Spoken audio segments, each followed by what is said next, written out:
The 49ers quarterback room is in flux, and no, this is not a rerun. We will tell you the latest in San Francisco, where the wait continues for Brock Purdy, and Mac Jones has another chance to cash in. The Cardinals are also still alive in the NFC West, despite a 4-game losing streak. Franchise legend Larry Fitzgerald will join us tonight to talk about how they can turn things around in Arizona, the trajectory of Marvin Harrison Jr., and a whole lot more. One more week for the NFL in London, and we've got a great one Sunday morning on NFL Network. Our friend Richard Graves is on the scene tonight to break down that Jaguars-Rams rumble and catch up with a special guest. Welcome inside with the Insiders, presented by Progressive Insurance. Alongside Ian Rappaport and Mike Garafolo, I am Tom Pelissero. Week 7 kicking off in fine fashion last night, especially if you're a bunch of 40-something-year-old dudes like us. We will get to Joe Flacco, Aaron Rodgers, all the highlights and the analysis in just a little bit. But there are some younger players, including quarterbacks around the NFL, dealing with some injury issues as we head towards Sunday. For the 5th time in 7 games, 49ers quarterback Brock Purdy out Sunday against the Falcons, still dealing with that turf toe injury that he aggravated when he first returned to the lineup a few weeks ago. Mac Jones has been banged up too, but Mac practiced in full the past 2 days. He will get another start, and with a win, can earn a cool $400,000 incentive. Vikings quarterback J.J. McCarthy also not ready to start despite returning to practice this week for the first time since he suffered a high ankle sprain back in week 2. That ankle still not 100%. They're being cautious about how they ramp him up. So it's a Carson Wentz revenge game Sunday. He gets the ball against his old team, the Eagles. Max Brosmer will back up Wentz with McCarthy dressing as the emergency number 3 QB. Ian? Man, you gotta love a good revenge game. God help Eagles fans if Carson Wentz wins that one. Meanwhile, Kyler Murray officially listed as questionable for the Arizona Cardinals. This feels to me, guys, and I know it does to you too, like maybe it's a little less than questionable, spotted by reporters. Kyler Murray was dealing with that midfoot sprain, throwing with the practice squad receivers rather than the main guys. That would lead you to believe it might be Jacoby Brissett once again, but officially Kyler Murray is questionable. It does seem like whoever the quarterback is, whether Jacoby Brissett or Kyler, that they're going to have Marvin Harrison Jr. out on the field. He has been in the NFL's concussion protocol through the balance of his week, but in a fashion that the Arizona Cardinals will be very, very happy about. He has progressed throughout the week, was a full participant today off the injury report, past NFL's concussion protocol, and will play against the Packers. Meanwhile, DJ Moore, the Bears' standout receiver, this is an interesting one, kind of a weird one. After their game last week, he was admitted to the hospital because of a groin injury. No details, please. DJ Moore was back at practice this week. He is expected to play, despite being hospitalized just a couple days ago, Mike, which, all things considered, is an excellent outcome for DJ Moore and the Bears. No, please. Details. All right.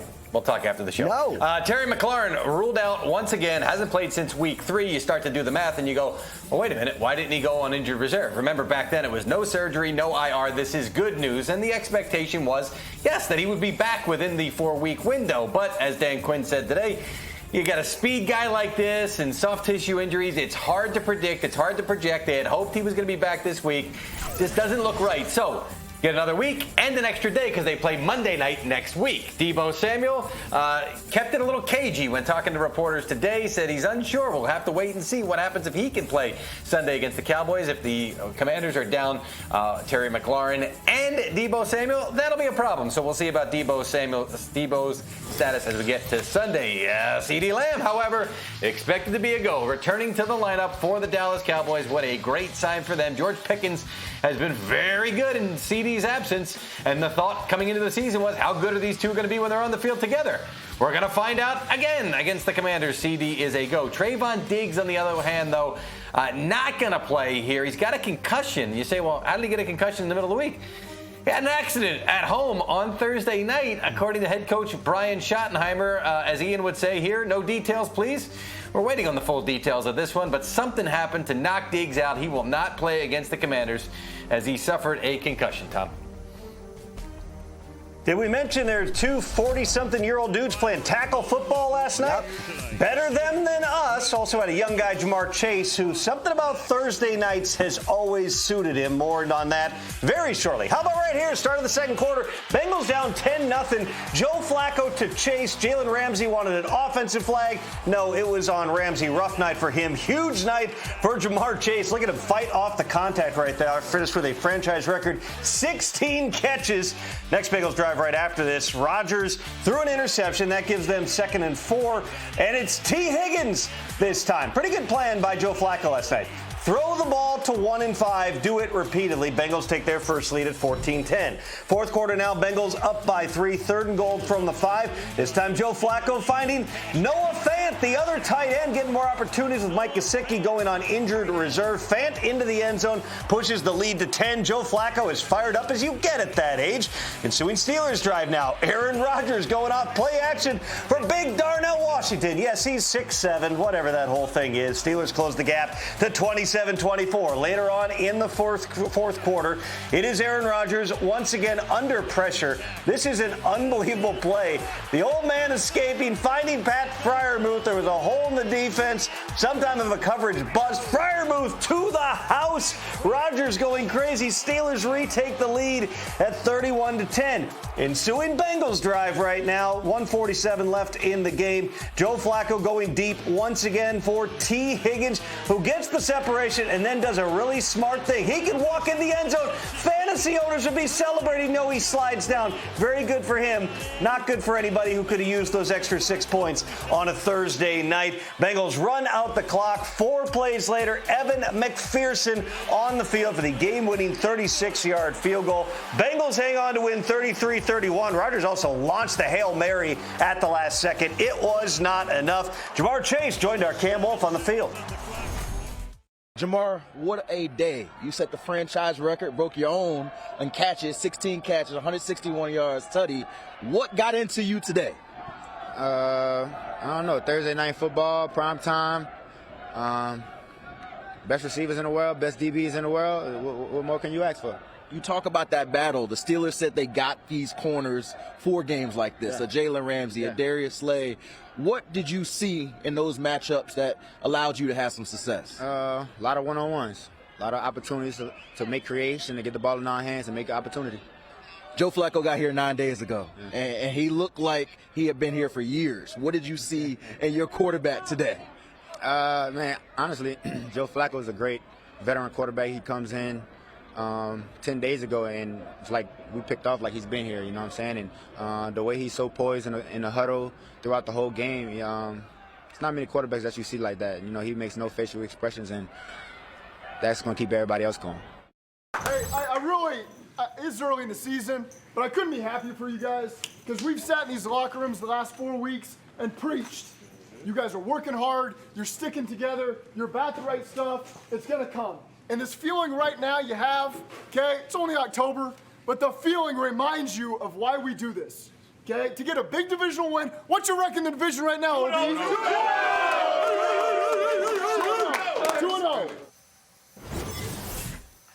Let's welcome in our Steve Weitz to the conversation. This was the season, Steve, for the Bengals. You lose that one, it's 5 straight losses. You're buried in the division. Instead, you knock off the guys who are on top of the AFC North. What jumped out at you at the way the Bengals found a way to finish that thing off last night? First off, Tom, any more references to old 40-year-old quarterbacks, I'm going to have to break out my AARP cane and wrap you across the knuckles. Age is just a number. That's fair. But we come about this game, higher. Speaking of age, Joe Flacco, it was like slant after slant. The timing that they found in that Steelers defense across the middle was absolutely something.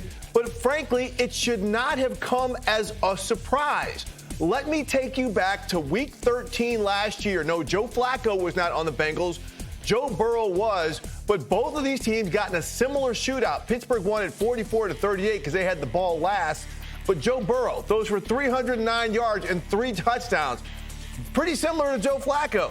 Jamar Chase, 6 catches, 86 yards, a far lower number than what he had last night.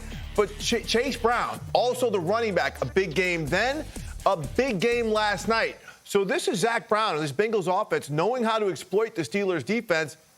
The big question now is, was that just a flash for 41-year-old Joe or 40-year-old Joe, whatever he is, or can they continue to roll like this? Because if they can, their schedule starts to lay out on the back half as to where they can make another run like they did last year. Well, it's all interconnected, Steve. I mean, I'm watching the game last night. I'm sort of firing off some texts to people. It's like, Jake Browning couldn't just hit these same routes to Jamar Chase, these quick slants. But what happens is when you show the ability to go up top, that stretches the defense. Now they've got to respect everything on the back end, which loosens up everything underneath. And you mentioned him, Chase Brown. All of a sudden, here goes the running game. Samaje Perine as well. The offensive line is blocking better. That's what Joe Flacco has brought to this team, and that's the reason for the trade. Get somebody to get the ball to our guys down the field, and now all of a sudden, that's more grass that the defense has to defend. You're right. I mean, this schedule, we talked about this on Good Morning Football the other day. This is the window right now. It had to happen starting last night. The Jets next week, I believe it's the Bears the following week, all 3 games at home, and then the bye week. Just get this thing. It's not even like Joe Flacco's got to get them to the playoffs. He's got to get them to a point where Joe Burrow can win some games late in the season to get them into the playoffs. And you look at what they did last night, you look at the schedule right in front of them, you go, not that far-fetched anymore. Bengals defense also came up with a couple of interceptions in that game, which was big. But also, Ian, there were a lot of times Aaron Rodgers, for as old as he is, I kept thinking he's eventually going to get hit. He is buying all sorts of times, scrambling around. Big part of that was Trey Hendrickson wasn't out there last night. Where do we stand on Hendrickson? Yeah, first of all, unbelievable job by the Bengals defense without one of the best pass rushers in the NFL. Those moments where they rushed 4 or even sometimes 3, and you just knew, like, if Hendrickson was out there, he'd be getting to Rodgers, but he wasn't. Huge difference. So where things stand with Hendrickson? First of all, it was a hip injury that he suffered. He really wanted to play last night. Was not to be, but the team essentially had to step in and go, you just can't do this. It's not safe. As Zach Taylor mentioned earlier today, there is confidence that Hendrickson should be back next week after the mini-bye. That is a good thing. What's also going on with Hendrickson is he is a huge trade target. No doubt, any team that needs an edge rusher, from the 49ers, the Eagles, literally everyone is going to call the Bengals and try to trade for Hendrickson. 2 things I would keep in mind here. One, it would be very un-Bengals-like to trade a really good player during the season and essentially say, we're going to give up on the season. I'd be surprised if it happened. Crazy things happen, but I'd be surprised about that. 2, it's going to be very expensive even if it does happen. The price that you and I were talking about when we were going over this in the summer, Tom, was a good young player, like a real starter, and a mid-round pick. I expect the price to be somewhat similar. So even if you do trade for Hendrickson, it is going to cost you a lot.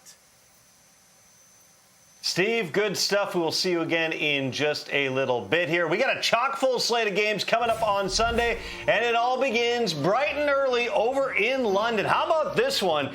Jaguars and Rams. Jacksonville's always there. They're not always there when they are in playoff position. Our Richard Graves, I think, is literally always there. This is the 14th time the Jags will have played in London, but it's the first time they've come into a London game with a winning record. At 4-2, it's the same mark as this weekend's opponents, the Los Angeles Rams. The difference being the Rams don't even land in town until Saturday morning. By far the latest any team has come into town ahead of a London game. Asked earlier today if that will give the Jags an edge in this game or not, head coach Liam Cohen said, frankly, I don't know. I don't know if it'll give us an edge in this game, but one man he does hope will give them an edge, the returning centre, Robert Hainsey. He missed last weekend's defeat to the Seattle Seahawks with a hamstring injury, but he's completed 2 full days of practice. Coach Cohen telling us he gives us leadership, toughness and physicality going into this game, 3 qualities he believes the team will need at Wembley Stadium on Sunday. But this week has been spent looking inwardly by the Jacksonville Jaguars, with Coach Cohen telling us it's about doing the fundamentals correctly, saying the best that we play is when we're playing with our hair on fire. We've got to get to flying around, not staying blocked on defense. Offensively, better combinations and coming off the rock. He added, this week is a great opportunity to display how fundamentally sound we can be and how mentally tough we are. Remember, this is 2 teams, one in Matthew Stafford and the LA Rams, who is the leading passer in the NFL. Of course, the Jacksonville Jaguars have a greater turnover differential and more takeaways than anyone in the league. I just love how Richard says Jaguar. Snooze off, game on. Sunday morning football continues in London, presented by NetApp. Matthew Stafford and the Rams versus Trevor Lawrence and the Jags, Sunday, 9:30 a.m. Eastern, only on NFL Network and also streaming with NFL Plus. Subscription required for NFL Plus. Visit plus.nfl.com for terms. We got a lot more to come on this episode of the show, including a visit with one of the best ever to do it. Larry Fitzgerald is going to be here to talk about the Cardinals and also some of the unique things he's seeing from this generation of receivers. Larry Fitz with us on The Insiders, presented by Progressive Insurance. Next. The Insiders is presented by Progressive. Get coverage you can count on with home and auto at progressive.com. They're gonna throw to number 11. Cover the guy. Warner with ton of time, throwing right side. Fitz open, caught at the 5, heading for the pylon, and he is going to be ruled in. Touchdown, Cardinals! Gonna throw a fade right side. Fitzgerald, he got it! Touchdown, Larry Fitzgerald! Warner to pass with time, fires over the middle to Fitz, caught at the 45, 50. Fitz is loose, 40, 30. Goodbye! Cardinals lead! Touchdown, Larry Fitzgerald! Fitz is wide open, caught at the 35, nobody's there. Turns upfield at the 45, at the 40, 35, stiff arms 30, 25, 20. Fitz to the near side 10, to the 5, and tackled there.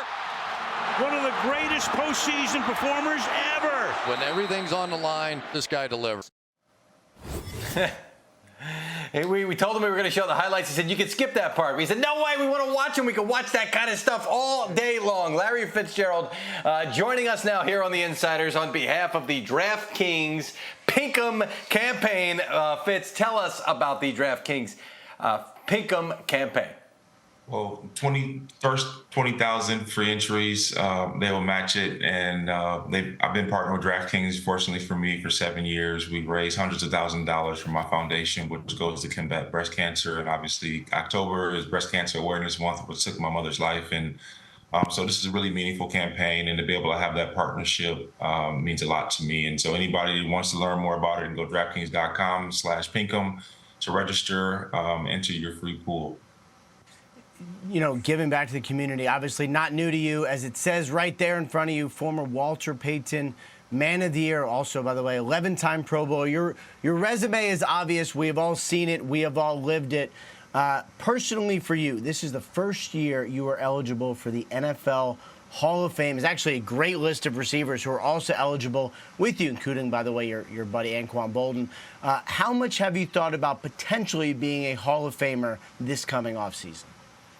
Well, I mean, it'd be lying to you if you didn't think about it, right? You know, when you hear your name mentioned with all these amazing players, and you know, you hope your resume is good enough to be able to get you across the line. But you know, I have zero control over it, and it's always been kind of a long time practice of mine not to think too much about things that I have zero control over. Everything that I could have done, I did it, and so it's up to other people to, vote at this point. But there's a lot of really, really talented players and coaches and contributors that definitely deserve the right to be immortalized for all time. The rule is 5 years from what many term retirement. However, in the case of Larry Fitzgerald, no official retirement. And I know you've mentioned this before, that life is sort of an ongoing book and it's a chapter into the next type of thing. When you did decide that it was time to move on, why specifically no announcement? And do you miss it? I mean, it's been 5 years now coming up on that. Do you miss football? What do you miss the most, I should say?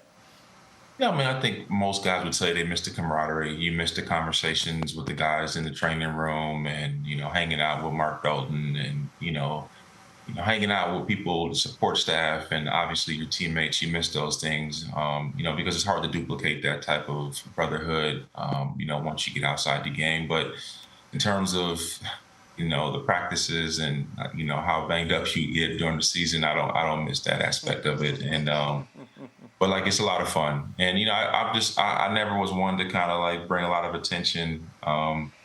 I think it's a little cringy when I see, just the me stuff all the time. It takes a lot of people to contribute and make this thing happen. My grandmother was a kindergarten school teacher for 46 years, and she just walked away after contributing that long. So I'm just that kind of guy, man. It's I'm very thankful for what I had and very privileged and wouldn't trade it for anything. But it doesn't need to be a lot of hoopla.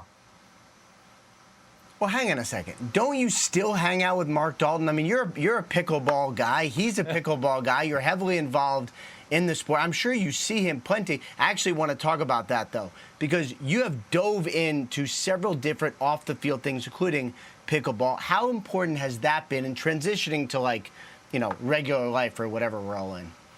Anytime I can whip Mark in anything, it's a great thing. And he's gotten really old and he can't really move like he used to, so he can't handle me in singles at all. So he never wants to play singles. He only wants to play doubles, and that's fine. I'll do it with him. But yeah, it's been great to meet a whole new different community of people and be able to still contribute in a like competitive way, right? Like just because you don't play professional sports, does not mean that the competitive bug is gone. Like, you need to scratch that itch, and so being able to do that, and it's a great workout. I mean, you go out there and you burn hundreds of calories, and you get to compete, which is what I love to do. Mark Dalton, the Senior Vice President of Media Relations for the Cardinals, and a guy that we bug very often, and we sort of have a little bit of back and forth. So, yeah, please do whoop him plenty when you do get after it. I want to ask about Marvin Harrison Jr. For 2 years now, or almost 2 seasons. It's like, got to get the football to Marv. Yeah, got to get the football to Marv.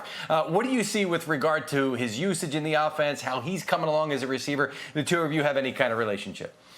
I'll be completely honest with you. I don't watch every single route that he runs. I see the highlights, when I miss the games, but I feel like he's getting better. I look back on my rookie year. I had the luxury of having, one of the most dominant players in the game in Anquan Boldin to kind of take a lot of stress off of me. Like, Marvin did not have that. He walked into a situation where he was kind of thrust into the number one spot very quickly, and I think he's handled it really well. Super mature.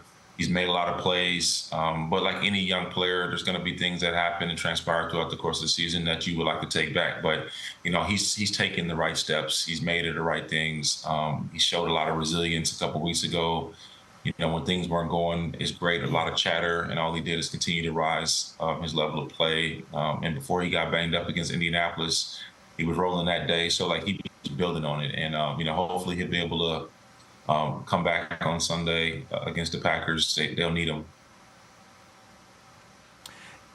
You are, I don't want to say elder statesman because you're not old. You're probably the same age as us, actually. But you are held up in very high regard in the NFL world.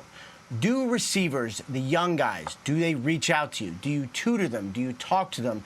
Do they understand, I guess, how good you were at the time? Like, how much of a relationship do you have with some of the guys entering the league or in their prime now? No, I wouldn't say I talk to a lot, but I'm not one that is like reaching out. Like, this is their time. They have the stage, and it's about them. And I tell all the young guys, if there's anything I can do to help, I'm here. I'm readily available. I think I was as different, with the way I approached the game because of my dad and his job.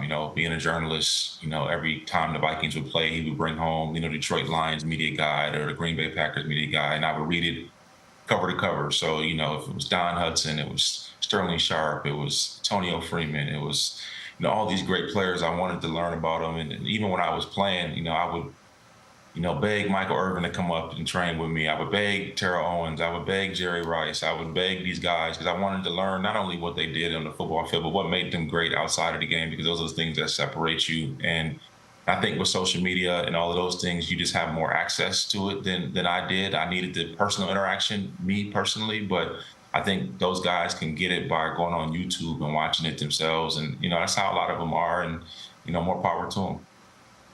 You see, that's why we wanted to show the highlights coming in. For all those young wide receivers watching us, that's how it's done.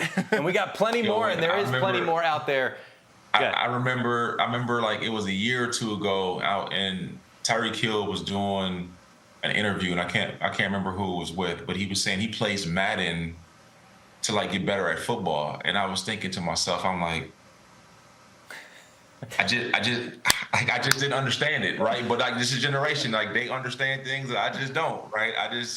I didn't see the correlation personally, but obviously he's one of the most dominant players in the game over the last 10 years, and he's doing something right. So, you know, like you can, they always say you can't teach a new dog new tricks, but you can't teach an old dog new tricks, but I feel like I need to learn some of those.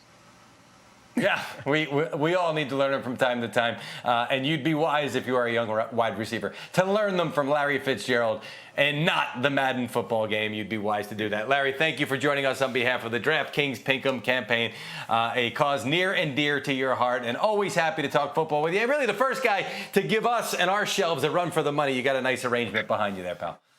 Well, I appreciate it. Great seeing you guys. I hope you have a great rest of your week. You got it. Thank you, Larry. Bye. What a courteous goodbye from Larry Fitzgerald. I hope you have a great rest of your week, too, as well, Larry. We hope whoever plays the Seahawks has a great weekend, because a lot of times you'll be under pressure and you'll be on your back. Steve White's going to join us after the break to talk this Seahawks defense and what they can do up front. Thursday Night Football on Prime Video goes Hollywood this week, when Justin Jefferson and the Minnesota Vikings visit Justin Herbert and the Los Angeles Chargers in a star-studded matchup. It's the Vikings and Chargers Thursday at 8:15 p.m. Eastern, only on Prime Video.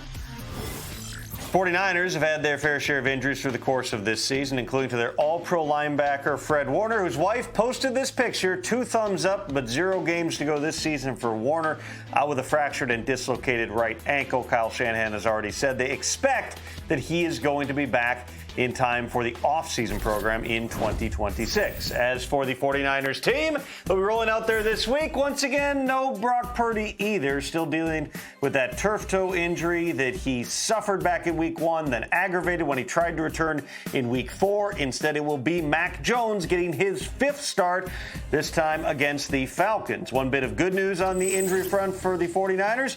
Tight end George Kittle is back, set to return from injured reserve. Kyle Shanahan said they will spread out Kittle's reps over the course of the game, but he is not on a pitch count. Coming back from that hamstring injury, Kittle is ready to roll. They're going to need him against a Falcons defense that has been rolling itself, as our Brian Baldinger lays out here. When the Falcons travel west to play the 49ers this weekend, they'll be looking to win their 3rd game in a row. A couple things we know about this team after 5 games. They can run the football, and they can play great defense. And that's what the 49ers are going to have to contend with. Because when you go to the film on Monday night, you watch how they run blocked right here and how they got a hat on a hat right here. All right? And they got the 2 inside linebackers blocked by Bergeron and Lindstrom, and Bijan does his magic. Whoop, make a couple people miss, bounce off some tacklers, and make a big gain. And then similar play right here. You watch all 5 offensive linemen here get a hat on a hat, block the 5 most dangerous guys. Let Ty Algier right here, like basically find the lane and then find the end zone as a result of a good run. But he got the alley. And then going to the right here. Watch him just cut the Buffalo defense off right here. And that's all Bijan needed. He just needed some daylight, and he sees it, and he hits it. And he ran for well over 100 yards on Monday night. And then defensively, I think Jeff Ulbrich is dialing up great pressures. Here, Divine Diablo and D'Alford come right through the B gap. Josh Allen might be able to beat one of those guys. He can't beat both. And down goes Allen for a big loss. And then on 4th and 2, they're going to run this overload pressure here with Caden Ellis. And on the outside, you get the A.J. Terrell right here coming, and they chase Josh Allen right here. He's got to throw that ball away on 4th and 2. That's like a takeaway right there. I think Jeff Ulbrich is doing a great job of coordinating this defense. They have a pass rush, and the secondary is playing great. The 49ers have a lot to go up against this weekend, a Falcon team that's looking to win their 3rd game in a row. Time now for good coverage presented by Progressive Insurance. The Seahawks defense has 20 total team sacks in 2025. That ranks 3rd in the NFL, despite having the lowest blitz rate in the league. Some of those sacks surely a product of, you guessed it, good coverage. Welcome back, our Steve Whites, to the conversation with me, Tom Pelissero, here on the Insiders. Steve, the Seahawks defense, a big reason that Seattle has been in every game, has certainly kept themselves in the mix in the NFC West. What are you seeing from them? And Tom, I'm glad you're bringing that up, because the main storyline going into this game is, can Houston's great defense shut down Seattle's high-flying offense when it should be flipped the other way? Houston, its past 2 games before last week's bye, outscored its 2 opponents 70-10. C.J. Stroud's completing 80% of his passes in those 2 games, but as you mentioned, he's going up against a defensive front that gets after the quarterback. They've got 20 sacks, and Tom, their secondary could be getting healthier as Reek Woolen, Devin Witherspoon, and Julian Love, who've all been nicked up, practiced in some form this week. So if they're healthy, we know how the back end and the front end works well with the Seattle defense, and we know their linebackers can flow. This could be something where Seattle's defense, which allows less than 20 points a game, can shut down this high-flying Texans offense. There is no reason to continue to think that the Seahawks are going to be in the mix to win this NFC West. The Houston offense much improved over the past couple of weeks, which coincided with getting Christian Kirk back. Yep. Kirk today just popped up on the injury report again with a hamstring, so something to keep an eye on leading up to Monday night here. Meanwhile, let's stay in that division here. Talk about the Rams, Steve. They're facing the Jaguars on Sunday in London. It's a great one right here on NFL Network. Seems like there's a lot of things the Rams are doing well right now. Well, it should be a really good game, but let's go back to last week, and the Rams played the Ravens, a team that everyone's been eating on. The Rams beat them 17-3. They only ran 51 plays. They did not sustain a lot of their drives. So going up against this Jaguars defense, which is pretty feisty against the run and so against the pass, LA's going to have to run the football a little bit more. They're not going to have Puka Nacua, their star wide receiver, but the Jags are not going to have inside linebacker Devin Lloyd. He really does a lot in that interior space, and this is where Kyren Williams can do work. Kyren Williams can be used in the run game like this, inside, off tackle like this, or even in the passing game, across the middle, on screen routes, but they need to sustain some long drives and keep this Jags offense off the field. As good as LA's defense is, we do know the Jags can do some things with the explosive plays that can put points on the board. So Kyren Williams is going to be a huge factor against this Jags defense in what should be a fantastic game overseas. Great stuff, Steve. We will look forward to that one. 9:30 a.m. Eastern kickoff, 6:30 West Coast time. I know you'll be up early for that one Sunday right here on NFL Network. Lots more to come on this show, including a look at some fantasy football options you might not be thinking about. Tez Johnson with one of the great catches, one of the great celebrations last week. But should he be in your fantasy lineup as well? Adam Rank will tell you with sits and starts right after this on The Insiders, presented by Progressive Insurance. The Insiders, Progressive Insurance, yep, welcome back. New this season, NFL Sunday Ticket month to month is now available. It's like an apartment lease. Subscribe now and cancel anytime to watch more of your favorite teams' out-of-market Sunday games. Terms and embargoes apply. Oh, those slippery conditions. Snuck away on this one. Rashee Rice. They were conditions of his reinstatement from a 6-game suspension, the personal conduct policy. The conditions were he could be around the team the last couple of weeks. He just could not participate. Well, now he can. He can play, and the Chiefs are excited to be back. Rice excited to be back in action. I've been looking forward to this probably for, I think it's been like 380-something days I haven't played a regular season game, and despite the regular season, we still have a whole offseason before that where we were training super hard to get ready for that prior season. So, I mean, it's been a long time coming, and the time's finally here. All right, time to bring in Adam Rank because we've got some questions about starts and sits. I don't have any questions about whether to start Rashee Rice. I'm going to start him. I drafted him, sat on him for 6 weeks. Yes. Yeah, darn tootin', I'm putting him into the lineup. Week 7 is going to take us back to London. The impact on Jordan Whittington, who sounds British. He's not. He's from Texas. Jordan Whittington with Puka Nacua out. Yeah, this isn't like Emil Smith-Rowe, who's going to be playing in a revenge game Saturday morning in the Khan versus Kroenke Bowl. But no, Jordan Whittington has a huge opportunity this week for the Los Angeles Rams as they go out there, obviously filling in for Puka Nacua. Got some opportunities last year in 5 games without Puka Nacua. He had at least 12 fantasy points. And one thing about the Rams is that they're targeting their wide receivers at a high rate, the highest target share to wide receivers this season. The Jags have allowed the most targets to wide receivers this year, in addition to allowing the 3rd most receiving yards to the position. So for those of us scrambling who didn't have the foresight there, Jeezy, to get Rashee Rice, we're going to have to go with Jordan Whittington. or Declan Rice. Either one. I don't know. I'll take Declan Rice anytime. Listen, if they have a lot of set pieces, I don't care. How about Declan Doyle? Bears OC. Another good Declan. Anyway, let's stick with talking about some of these receiver injuries. Emeka Egbuka appears to be set to miss the Monday night game for the Bucs. What does this mean for the back-flipping number 5 receiver heard around the world, Tez Johnson for the Bucs? I would prefer that you refer to him as the number 1 MVP candidate, because the cheers rained down when he was sitting there making that catch before he finally realized, of course, they were for Baker Mayfield. That was one of the best moments of the season so far. But you know what? Obviously, this one's going to be difficult because Sterling Shepard does get targeted a lot out of the slot, and there's a reason to go out there and go after him. However, even with Tez Johnson playing on the outside, with the potential return of Mike Evans, I do like the upside here. I think that Emeka Egbuka has been carrying a lot of teams, but if you're looking for the higher upside play, which is what I need in this situation, for me, it's going to be Tez Johnson. Even though he might not get the volume of targets, I do like the upside a little bit more here. Tez Johnson thinking the MVP chance for him is like you're in the bar and you're like, dude, she's totally checking me out. And meanwhile, there's a guy popping his pecs behind you. Right. Where are we? Mason Taylor. The impact on Mason Taylor with Garrett Wilson, the Jets wide receiver, doubtful. I think this is a huge opportunity for Mason Taylor, who now becomes the number 1 pass-catching target for the New York Jets. He was already second on the team in targets, receptions, receiving yards this season. He's had at least 11 fantasy points in 2 out of his last 3 games.